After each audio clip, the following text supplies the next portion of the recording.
I wasn't actually going to make a video with this particular product because I'd done so many preamps recently. I thought you might be getting a bit bored with them. But I actually bought this because I thought it was rather interesting. It's basically, quote, a hi-fi, so that's important, Class A stereo preamp based on the Accuphase C3850 preamp. And needless to say, that's what it is, it's a preamp. The boards are divided roughly into two.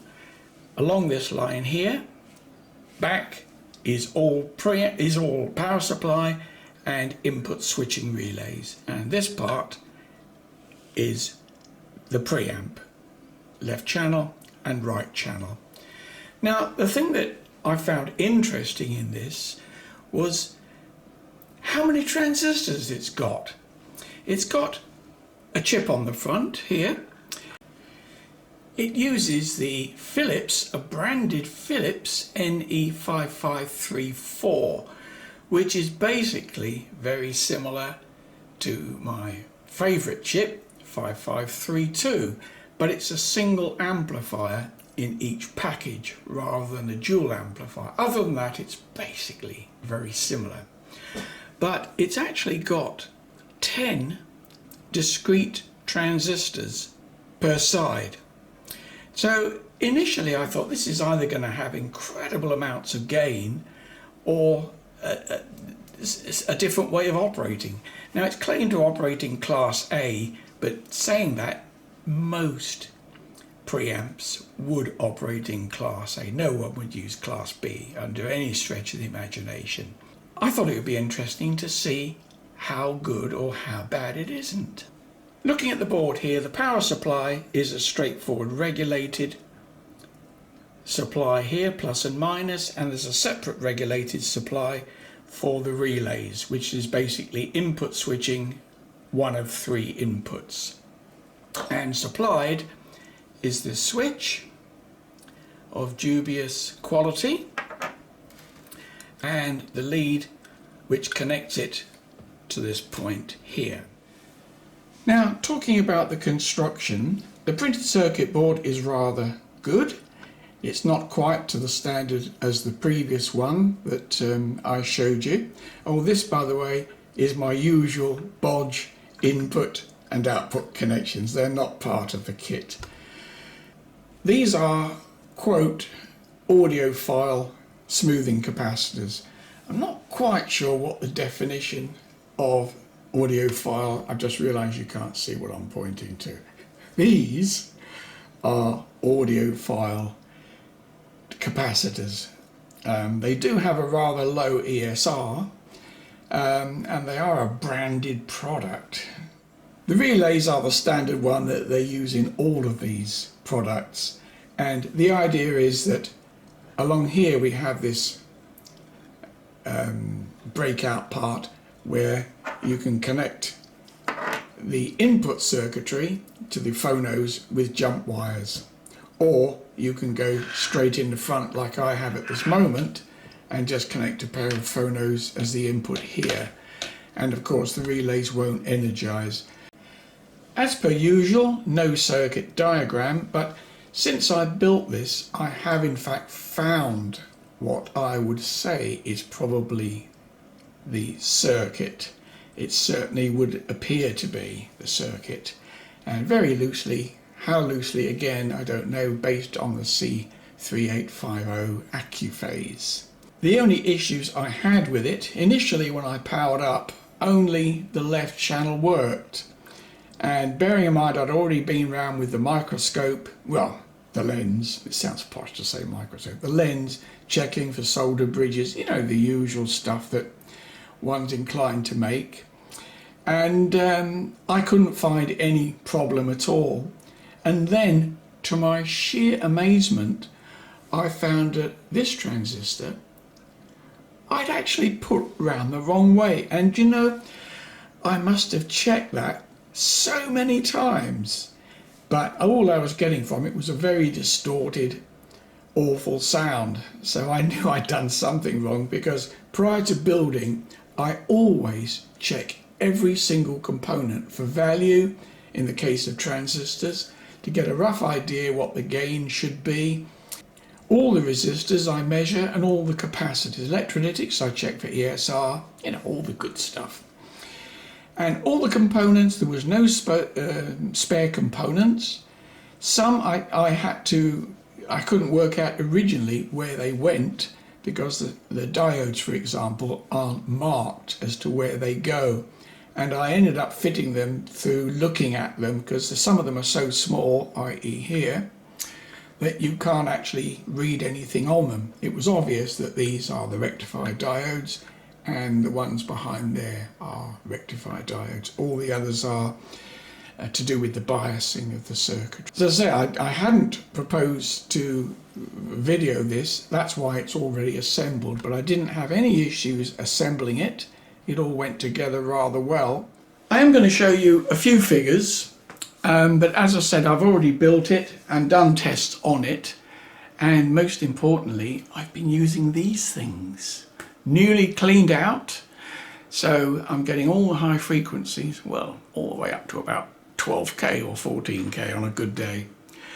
But I have to say, and you'll be amazed to hear this from me, because I tend to find faults in virtually every piece of equipment, but I rather like it.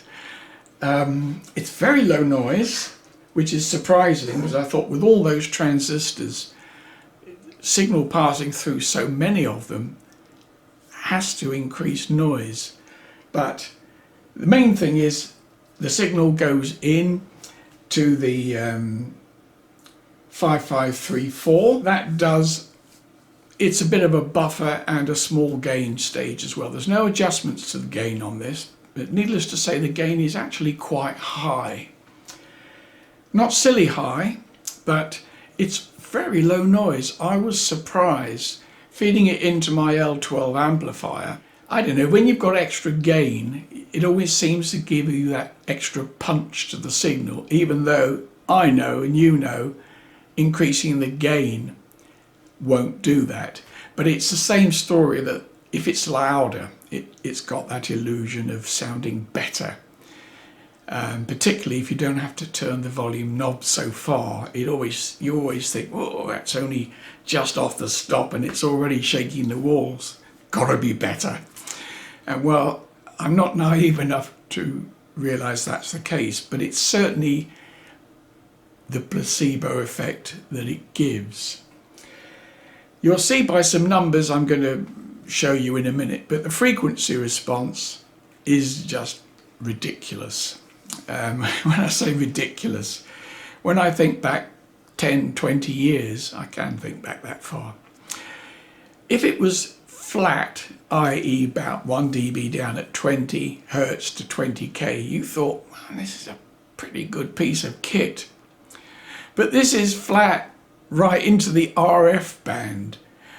Now, once again, I'm not naive enough to think that that's going to increase the fidelity of the product, because it clearly won't. It doesn't matter if the response goes up to megahertz. Yeah, it does as well.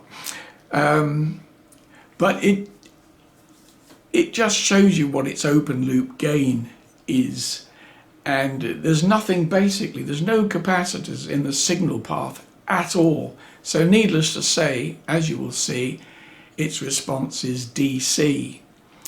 And I ended up initially thinking it wasn't very good, but then I realized I had the scope AC coupled. And once I DC coupled it, it's completely flat down to 3 Hertz, and it's probably flat all the way down to DC, but my scope won't, and certainly my analog meter won't resolve it because the meter's sort of going like this. But for all intents and purposes, it's flat from DC up to 150 kilohertz. I'll confirm that with you later, but it's some silly number like that. And then it doesn't just stop, it continues, and it's only a dB down at almost TV band. Now I'm being silly now. It has a very neutral sound, I have to say. And bearing in mind the 5534 is basically half of a 5532, which you know is one of my favourite chips. Not everybody agrees, but it's a free country. Well, some of us live in a free country anyway. Anyway, I'm going to connect you up to the scope and the signal generator and show you a few things, because just me telling you it's good, you need to see it, don't you? And square waves, square waves at 100 kilohertz, you'd think that would look like a donkey's leg, but well, have a look for yourself. I'm not going to sweep the frequency response because it's just flat. I'm just going to give you some references. Now that's 1 kilohertz, and as you can see on the meter, I'll get close to it in a minute, but we're on the lower scale on the dB scale, and I've centered it in on 0 dB. There's not much point in looking at the scope. I will read out the frequencies that I'm displaying, but it'll just look just the same as that. So we'll concentrate on the meter. There you can see the meter. It looks slightly off because I'm shooting at a slight angle, but it's the only way I can do that, so I can actually adjust the test gear, but I'm sure you'll get the point. This is 20 kilohertz, and as you can see, still on 0 dB. This is 40 kilohertz, and again, still on 0 dB. I thought I'd start adjusting it live now because we've got something different to show you. You can see this, well, hopefully you can see it's just starting to drop, and we're now at 83 kilohertz. So we'll keep going now until we get half a dB down. You can probably go and make a cup of tea while I'm doing this. That's a quarter of a dB down. And I'm twiddling the knob, really, I really am. Right, that's half a dB down, and I'm embarrassed to tell you, it's 262 kilohertz. And just to show you it's true, you can see it on the scope down there. That's the actual frequency that we're measuring. Shall we go on to 1 dB down? Or are we just being silly? Could take a while. Let's go on high speed.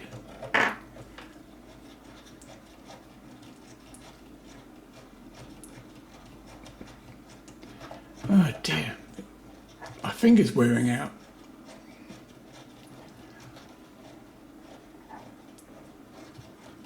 Oh, I'm getting bored now. Right, that's nearly 1 dB down, and that's 476 kilohertz. I'm not saying this is a good thing, but I'm just telling you what it does. We won't go to the low end because it's just as boring. It's flat, completely flat, down to 3 hertz, and after that I can't satisfactorily measure it, so we won't go there. Now I was going to throw a few square waves at you, and indeed I am. Well, all I've done is switch the oscillator from sine to square wave, and that is 476 kilohertz square wave. Well, if you saw that on a valve amplifier at about 5K, you'd think that was fairly good, wouldn't you? So let's look at 5K. That's a 5 kilohertz square wave. So you do get that slight ring on, or overshoot, it's not a ring. But as I say, that's because I haven't got the scope ×10 probe connected. We're down now to 100 hertz, and we'll continue to go down. That's a 20 hertz square wave, and that's a 10 hertz square wave, and we'll continue to go down. Now that is a 2 Hertz square wave. Not bad. Look at the meter.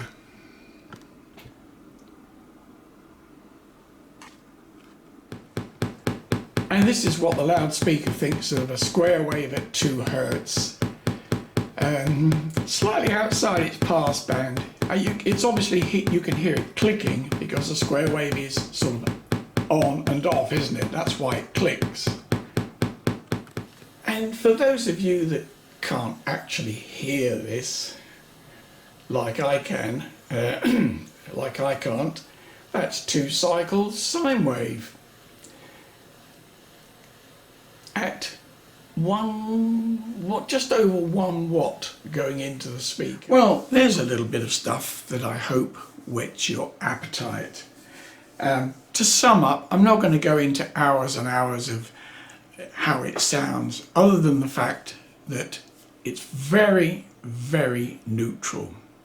Loads and loads of detail, very low noise, and I like it.